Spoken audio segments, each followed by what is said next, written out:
히브리서 11장 18절에서 19절 말씀 같이 읽겠습니다. 그에게 말씀하시기를 내 자손이라 칭할 자는 이삭으로 말미암으리라 하셨으니 그가 하나님이 능히 이삭을 죽은 자 가운데서 다시 살리실 줄로 생각한지라 비유컨대 그를 죽은 자 가운데서 도로받은 것이니라. 아멘. 히브리서 이런 두 번째 시간입니다. 아브라함의 자손입니다. 그러니까 지난 시간에 이어서 다시 히브리서 요 말씀을 이제 살펴보려고 합니다. 계속해서 우리가 히브리서 11장의 내용들을 살펴보고 있습니다. 오늘 말씀은 아브라함이 이삭을 번제물로 바친 사건에 대해서 기록하고 있죠. 이 사건은 창세기 안에서의 내용과 히브리서에서 다루고 있는 내용이 조금 다릅니다. 조금 달라요. 히브리서 11장은 본체이신 하나님과 하나님의 형상으로 오신 예수 그리스도에 대해서 설명하고 있는, 구약이 어떻게 하나님이 죽은 자를 살리시는 분이시며 구약이 어떻게 우리의 대제사장이신 예수 그리스도, 하나님의 형상으로 본체 형상으로 오신 예수 그리스도에 대해서 구약이 어떻게 보여주고 있는지를 설명하는 것이 히브리서 11장의 내용입니다. 그렇기 때문에 우리가 이런 성경을 보면서 우리가 아브라함처럼 이게 아니에요. 그걸 아브라함을 통해서 지난번에 뭘 봐야 된다고 했어요. 열국의 아버지, 열방의 아버지 하나님, 여호와 하나님, 그리고 독생자를 내어준 하나님. 그걸 그렇게 봐야 된다고 제가 말씀을 드렸습니다. 우리가 이런 말씀을 보면서 아브라함처럼 살아야지 이렇게 되면 여러분들이 이제 다 뭐 내놔야 돼요? 아들 내놔야 돼요. 와, 우리는 둘이나 내놔야 되네. 아이, 내놓을까? 그렇잖아요. 딸 없는 집은 좀 좋으시겠네. 내놓을 아들이 없으니. 그렇잖아요. 이걸 아브라함처럼 이걸 갖다가 제일 귀한 것도 그런 이야기가 아니라고요. 열국의 아버지, 열방의 아버지 하나님이 우리를 위하여 누구를? 독생자를 내주셨잖아요. 그래서 아브라함의 이름이 뭐예요? 열국의 아버지 아닙니까? 아브라함이 굳이 외아들이라 그러죠. 독생자, 모노게네스, 독생자를 번제로 바쳤다. 그게 히브리서 11장에서 말하는 하나님과 예수 그리스도의 이야기란 말이에요. 그걸. 그리고 우리가 그렇게 볼 수 있어야 됩니다. 아브라함의 믿음이 어쩌고 그런 내용 아니에요. 자, 아브라함은 본체이신 하나님의 모형이며 아브라함의 독생자 이삭은 아버지께서 우리를 위해 내어주신 독생자 예수 그리스도의 모형이다. 이렇게 설명을 드렸습니다. 이게 히브리서 기자가 하고 싶은 내용이에요. 오늘 말씀도 그렇게 읽어야 되는 겁니다. 자, 오늘 말씀에서 말하는 바와 같이 하나님은 네 자손이라 칭할 자는 이삭으로 말미암으리라고 말씀하셨습니다. 오늘 말씀 18절 한번 보세요. 그에게 이미 말씀하시기를 네 자손이라 칭할 자는 이삭으로 말미암으리라 이렇게 돼 있죠. 자, 이 말씀을 자세히 살펴보면 네 자손이라 칭할 자는 이삭으로 말미암으리라는 말은 내가 말하는 네 자손은 이삭이 아니야. 맞죠? 그렇잖아요. 이삭이 네 자손이라 칭할 자가 아니라는 뜻입니다. 그렇다고 해서 이삭이 아브라함의 자손이 아니라는 뜻이 아니라 하나님이 말씀하신 네 자손. 그죠? 네 자손은 이삭이 아니야. 그냥 이삭이 낳을 그 후대의 어떤 이야. 그렇죠? 그러니까 아브라함에게 말씀하신 네 자손은 이삭은 아니라는 뜻이죠. 자, 그렇기 때문에 하나님이 말씀하신 네 자손은 이삭이 아니라 그가 낳게 될 어떤 다른 후손이라는 뜻을 담고 있습니다. 이 부분이 왜 중요하냐면, 자, 하나님은 아브라함의 자손으로 말미암아 어떤 일이 일어날 것이라 말씀하셨기 때문입니다. 자, 창세기 22장 17절에서 18절 말씀 같이 읽습니다. 내가 내게 큰 복을 주고 내 씨가 크게 번성하여 하늘의 별과 같고 바닷가의 모래와 같게 하리니 내 씨가 그 대적의 성문을 차지하리라. 또 내 씨로 말미암아 천하 만민이 복을 받으리니 이는 내가 나의 말을 준행하였음이니라 하셨다 하니라. 아멘. 여기에 보시면 하나님의 약속이 세 가지가 나옵니다. 첫 번째는 내 씨가 크게 번성할 것이고, 두 번째는 대적의 성문을 차지할 것이며, 세 번째는 내 씨로 말미암아 천하 만민이 복을 받을 것이다. 이렇게 이야기를 하죠. 자, 여기서 말하는 네 씨, 네 자손이 이삭이라면 이삭이 크게 번성해야 되겠죠. 그렇죠? 네. 대적의 성문을 차지해야 되겠죠. 그리고 이삭으로 말미암아 천하 만민이 복을 받아야 되겠죠.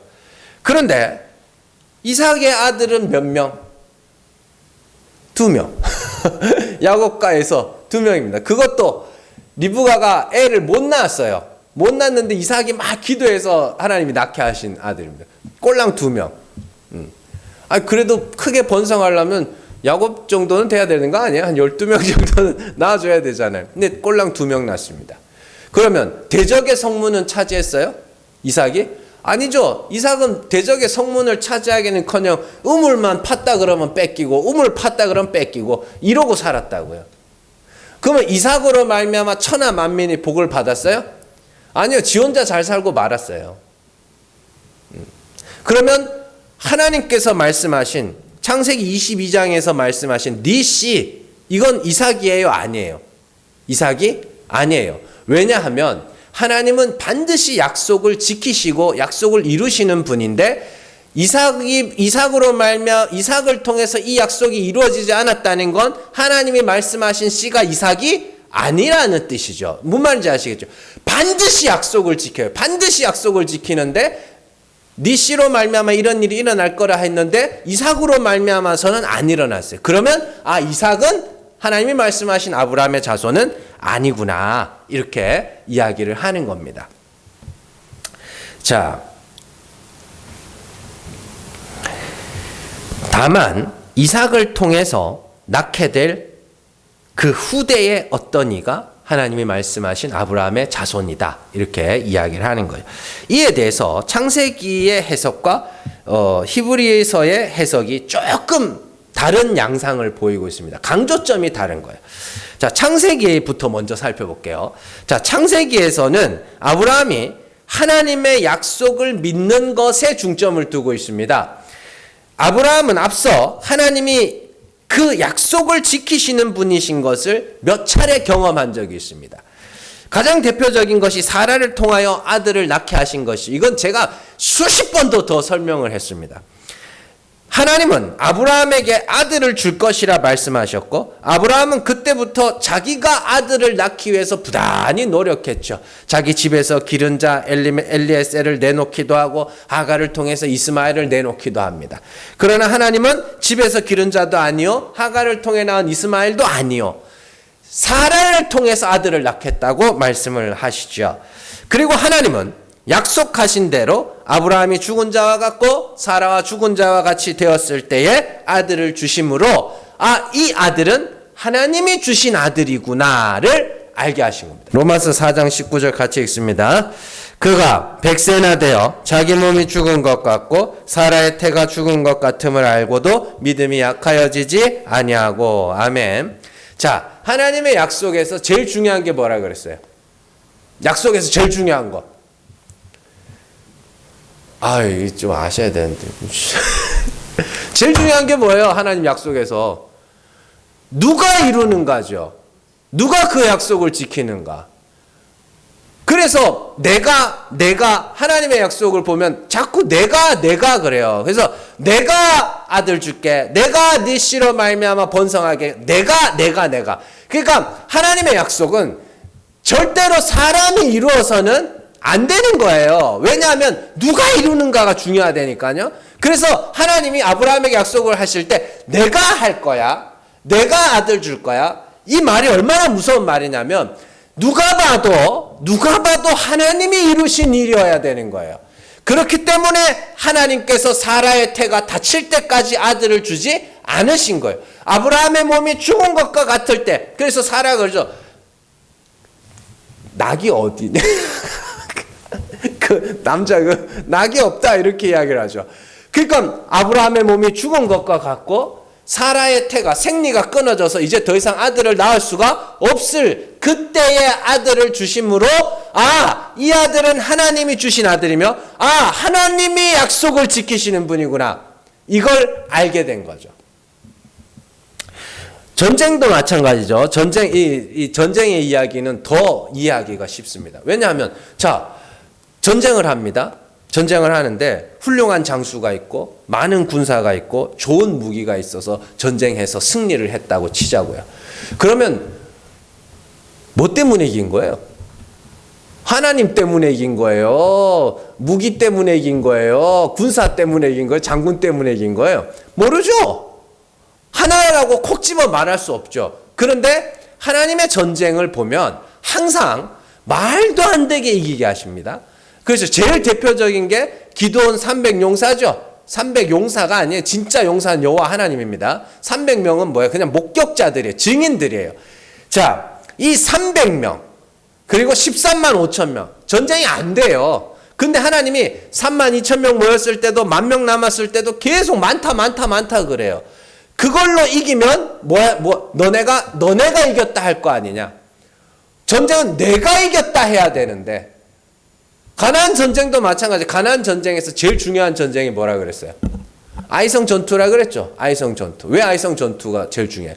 아이성은 제일 작은 성읍이거든요. 제일 작은 성읍 하나 이길 수가 없었다. 이걸 알도록 하는. 그래서 제일 중요한 거예요. 그게. 그런 거죠. 그래야 하나님이 이기게 하셨다. 아브라함의 몸이 죽은 것 같고 사라의 태가 죽은 것과 같을 때에 아들을 주셔야 하나님이 아들을 주셨다고 할 수 있고, 그래야 하나님은 약속을 지키시는, 하나님이 지키시는구나, 이렇게 알게 되는 거죠. 자, 그렇게 아브라함은 그런 경험을 통해서 하나님은 약속하신 것을 반드시 지키시는 분이라는 것을 알고 있었습니다. 그리고 하나님의 약속 중에 하나는 네 후손이 바다의 모래 같고 하늘의 별과 같고 바다의 모래 같이 많을 거라고 이야기를 했습니다. 그런데 지금 하나님께서 아브라함을 불러다가 뭐라 그래요? 이삭 죽여라 그래요. 아들 하나밖에 없는데, 또 이스마엘도 있고 뭐 나중에 더 이렇게 있습니다만은 하나님 분명히 사라를 통해서 그 일을 이룰 거라 그랬거든요. 그런데 사라가 낳은 아들은 하나밖에 없는데 하나님이 뭐 하라 그러냐면 번제로 바치라 그래요. 그죠? 그러니까 번제로 바치라면 이걸 죽이라는 소리인데 아브라함이 딱 눈치를 챘죠. 어떻게 챘어요? 하나님은 첫 번째 분명히 약속을 지키시는 분이다. 자, 그런데 그런 하나님이 이삭을 죽이라고 한다. 그러면 죽은 자 가운데서 살려서라도 약속을 지키시겠구나. 그래서 아브라함이 잠시도 망설이지 않아요. 잠시도 망설이지 않고 이삭을 데려다가 번제로 딱 죽이려고 하는 거죠. 그러니까 하나님이 오케이 스톱 그렇게 이야기를 합니다. 그런데요, 창세기 보면 이 부분을 하나님이 아브라함을 시험하셨다 이렇게 이야기를 해요. 자, 창세기 22장 1절에서 2절 말씀 같이 읽습니다. 그 일 후에 하나님이 아브라함을 시험하시려고 그를 부르시되 아브라함아 하시니 그가 이르되 내가 여기 있나이다. 여호와께서 이르시되 내 아들 내 사랑하는 독자 이삭을 데리고 모리아 땅으로 가서 내가 내게 일러준 한 산 거기서 그를 번제로 드리라. 아멘. 거기 보시면 1절에 하나님이 아브라함을 시험하시려고. 무슨 시험? 어떤 시험? 그러니까 여러분들 이 공부는 곧잘 하는데 시험 치면 망하는 애들이 있어요. 그게 뭐냐면 문제를 못 읽어서 그래요. 뭘 묻는지를 몰라. 그래서 뭐가 아닌 것은 이렇게 했는데 맞는 걸 체크하고 옳은 것은 했는데 틀린 거 체크하고 막 이래버리면 점수가 안 나올 수밖에 없죠. 그러니까 하나님이 시험을 하셨대요, 아브라함에게. 그러면 무슨 시험을 하셨어요? 무슨 시험을? 자, 답을 보면 알겠죠? 뭘 물으셨는지. 자, 창세기 22장 12절 말씀 같이 읽습니다. 사자가 이르시되 그 아이에게 내 손을 대지 말라. 그에게 아무 일도 하지 말라. 내가 네 아들 네 독자까지도 내게 아끼지 아니하였으니 내가 이제야 네가 하나님을 경외하는 줄을 아노라. 무슨 시험을 한 거예요? 하나님을 경외하는지 경외하지 않는지 그걸 시험을 한 거예요. 아, 이놈이 나를 경외하는가 경외하지 않는가 그 시험을 한 거예요. 자, 그러니까 그러면 중요한 건 뭐예요? 하나님을 경외하는 건 뭐예요? 아, 내 독자 이삭이라도 바치면 그게 하나님을 경외하는 거예요? 아들까지 내줘야 하나님을 경외하는 거냐고. 그게 아닙니다. 하나님을 경외한다는 것은 하나님이 어떠한 분인지를 아는 거예요. 자, 잠언 9장 10절 말씀 같이 읽습니다. 여호와를 경외하는 것이 지혜의 근본이요 거룩하신 자를 아는 것이 명철이니라. 잠언 2장 3절에서 5절 말씀 같이 읽습니다. 지식을 불러 구하며 명철을 얻으려고 소리를 높이며 은을 구하는 것 같이 그것을 구하며 감추어진 보배를 찾는 것 같이 그것을 찾으면 여호와 경외하기를 깨달으며 하나님을 알게 되리니. 아멘. 자, 잠언에서 우리가 읽었지만 9장에서도 그러고 2장에서도 그러고 하나님을 경외하는 것과 하나님을 아는 것이 항상 붙어 나오죠. 왜냐하면 그게 같은 거라서 그래요.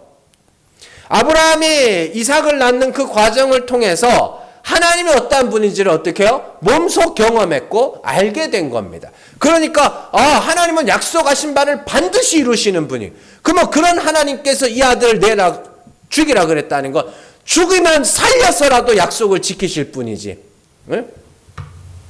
그런 거 있잖아요. 진짜 그런 사람들 있어요. 약속을 하면 진짜 찰떡같이 지키는 사람들이 있습니다. 어떻게든지 지키는 사람. 그런 사람들은 진짜 무슨 수를 쓰서라도 지키겠지 이런 마음입니다. 그래서 사기치기 직전에 사기꾼들이 약속을 잘 지킵니다. 진짜 그래요. 사기치기 직전까지 그 사람들은 약속을 철석같이 지킵니다.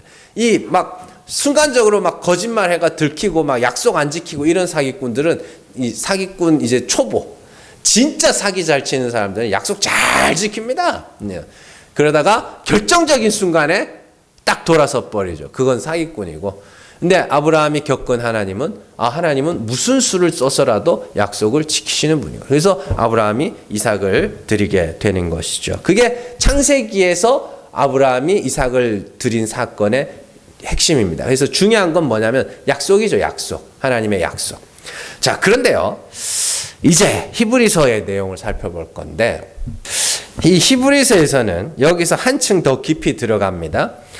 자, 아브라함의 자손이 이삭으로 말미암아 된다고 했을 때 하나님이 말씀하신 아브라함의 자손이 이삭이 아니라는 것까지는 알았어요. 자, 그렇다면 하나님이 말씀하신 천하 만민에게 복을 받게 할 아브라함의 자손은 누구예요?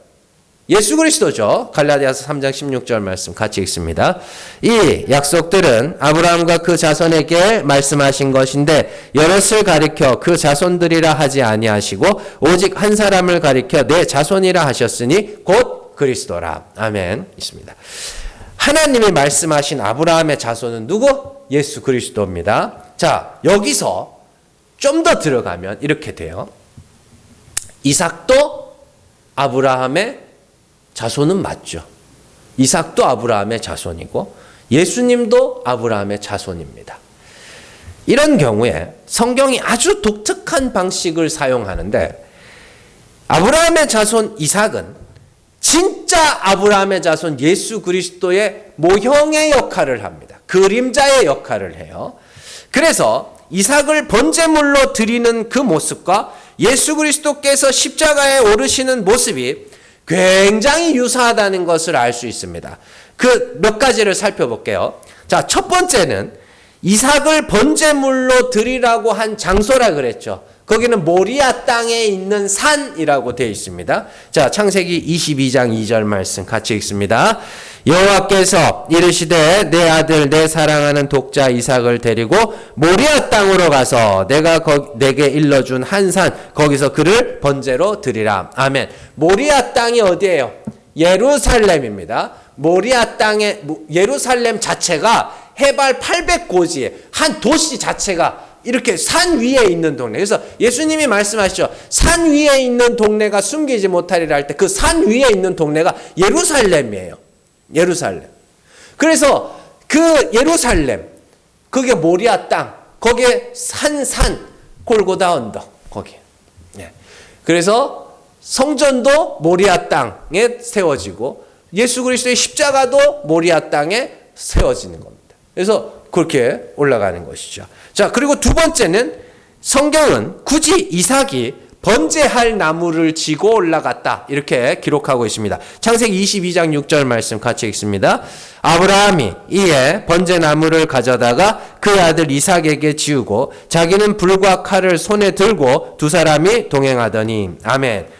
번제나무를 가져다가 그의 아들 이삭에게 지웠다. 그렇죠? 그래서 이 이삭은 어디서 죽어야 돼요? 자기가 번제할 나무 위에서 죽어야 되는 거죠. 그래서 예수님도 자신을 번제할 나무, 십자가를 지고 올고다 언덕을 올라가시는 그런 장면들이 나오는 겁니다. 둘이 엄청 닮았죠? 자, 세 번째는 아브라함이 이삭을 죽이려고 할 때 이삭이 반항했어요, 안 했어요? 반항 안 했어요. 이건 역시 성경에서 똑같이 예수 그리스도의 모습을 말하고 있습니다. 이사야 53장 7절 말씀 같이 읽습니다. 그가 곤욕을 당하여 괴로울 때에도 그의 입을 열지 아니하였으며 마치 도수장으로 끌려가는 어린 양과 털 깎는 자 앞에서 잠잠한 양같이 그의 입을 열지 아니하였도다. 아멘. 예수님이 이삭이 아버지가 이삭을 번제할 나무에 올리려고 하는데도 반항하지 않죠. 왜? 예수 그리스도의 모습이었어요. 그게 장차 오실 예수 그리스도의 모습. 잠잠히 올라가는. 네 번째는 이삭은 자신의 아버지 아브라함에 의해서 번제물로 드려지고 예수 그리스도는 아버지 하나님에 의해서 번제물로 드려지는 것이죠. 히브리서 10장 5절에서 7절 말씀 같이 읽습니다.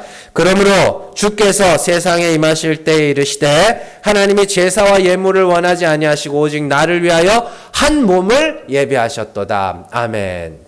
예수님은 누가 예배했어요? 하나님이 예배하셨어요. 그리고 그 예수님을 누가 번제물로 드려요? 아버지. 예수 그리스도의 아버지가 번제물로 드리죠. 이삭은 누가? 아버지가 번제물로 드리는 겁니다. 자, 다섯 번째가 오늘 말씀에 나오는 죽은 자 가운데서 살아남입니다.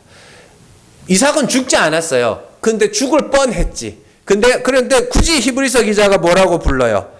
비유컨대 그를 죽은 자 가운데서 도로받은 것이니라. 근데 진짜 죽었다가 살아나신 이가 누구? 예수 그리스도. 그래서 이삭은 누구의 모형? 예수 그리스도. 죽은 자 가운데서 살아난 예수 그리스도의 모형이다. 이 이야기를 하고 있는 거예요. 히브리서 기자가. 이상에서와 같이 이삭은 단순히 예수님의 혈통적 조상의 의미뿐만이 아니라 예수 그리스도의 모형으로서의 기능도 동시에 하고 있는 겁니다. 히브리서 기자는 그걸 말하고 싶은 거예요. 구약에 너 아브라함 알지? 이삭 알지? 그 예수 그리스도의 이야기야. 미리 보여주신 거야. 그림자로 보여주신 거야.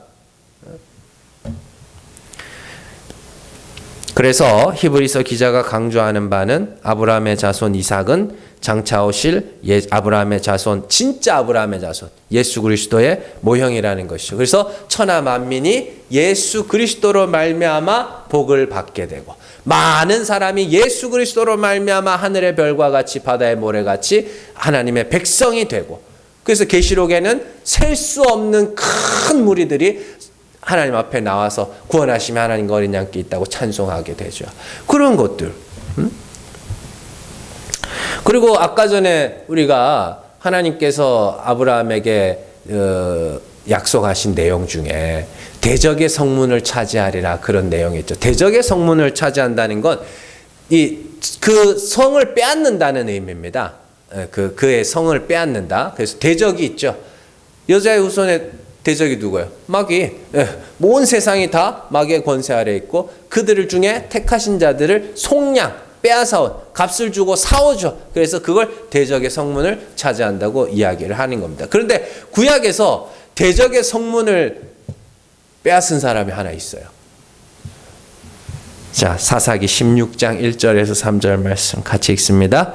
삼손이 가사에 가서 거기서 한 기생을 보고 그에게로 들어갔더니 가사 사람들에게 삼손이 왔다고 알려지매 그들이 곧 그를 에워싸고 밤새도록 성문에 매복하고 밤새도록 조용히 하며 이르기를 새벽이 되거든 그를 죽이리라 하였더라. 삼손이 밤중까지 누워있다가 그 밤중에 일어나 성 문짝들과 두 문설주와 문 빗장을 빼어가지고 그것을 모두 어깨에 메고 헤브론 앞산 꼭대기로 가니라. 아멘. 이게요, 아무 맥락 없이 나오는 이야기입니다. 이게 이 삼손이 누구냐면 대적의 성문을 차지할 예수 그리스도의 모형이에요.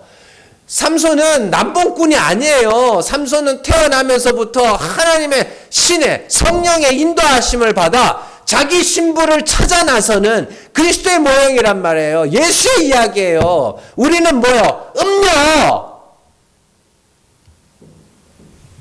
그리스도가 아니면 버려져야 할 음녀라고요.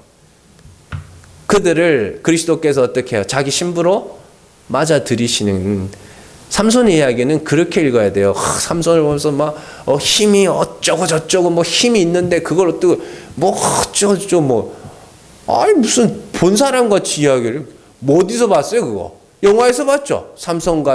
삼손과 데릴라 이러면서 막 옛날 영화 그게 또 몇 년 전에 다시 리메이크 했다가 쫄딱 망한 거. 우리나라에서 400명 봤대나? 뭐 하여튼 그 영화. 그거 보고 막 그 영화의 삼손은 어떤 사람이에요? 근육질이죠. 여러분들 길 가는데 진짜 막 덩치 크고 근육 많고 막 흰상 험악하게 생긴 사람들 사람이 덤빌까요? 안 덤빌까요? 예? 안 덤벼요. 안 덤벼요. 삼손의 힘은 누구에게 있어요? 하나님에게 있습니다. 그렇기 때문에 삼손은 근육질이어서는 안 돼요. 안 돼요. 호리호리해야 맞아요. 누가 봐도 만만해야 돼요. 그건 제가 생각하기에 그렇습니다. 그리고 아마 그래야 될 것 같아요. 아무래도. 왜냐하면 자 다윗과 골리앗의 전쟁에서 보면 골리앗이 뭐예요? 이 다윗이 예쁘장하게 생겨서 그를 무시했다 그러거든요. 그러니까 그때 당시에는 잘생겼다 그러면 남자다운 거예요. 선도 굵고 막 몸도 좋고 막 이런 사람들이 잘생긴 사람이고 요즘하고는 완전히 다르죠. 자, 그러니까 대적의 성문을 빼앗는 예수 그리스도. 그죠? 그죠? 여자 자기 신부를 찾아 나서는 예수 그리스도. 그게 삼손의 모습이에요. 그게 사사기 13장 24절에서 25절 말씀 같이 읽습니다. 그 여인이 아들을 낳음에 그의 이름을 삼손이라 하니라. 그 아이가 자라매 여호와께서 그에게 복을 주시더니 소라와 에스다올 사이 마하네단에서 여호와의 영이 그를 움직이기 시작하였다. 여호와의 영이 잠깐 임했다가 떠나간 게 아니고요. 이 사사의 역할을 마하네단에서부터 뭐 하는 거야? 성령이 그를 움직이기 시작하였더라. 그러면 그때부터 계속해서 삼손이 누구의 하나님의 영, 성령의 인도하심을 따라서 간 거라니까요. 아버지가 막 그러지 말라고 막 말리는데도 계속 가요. 계속 가.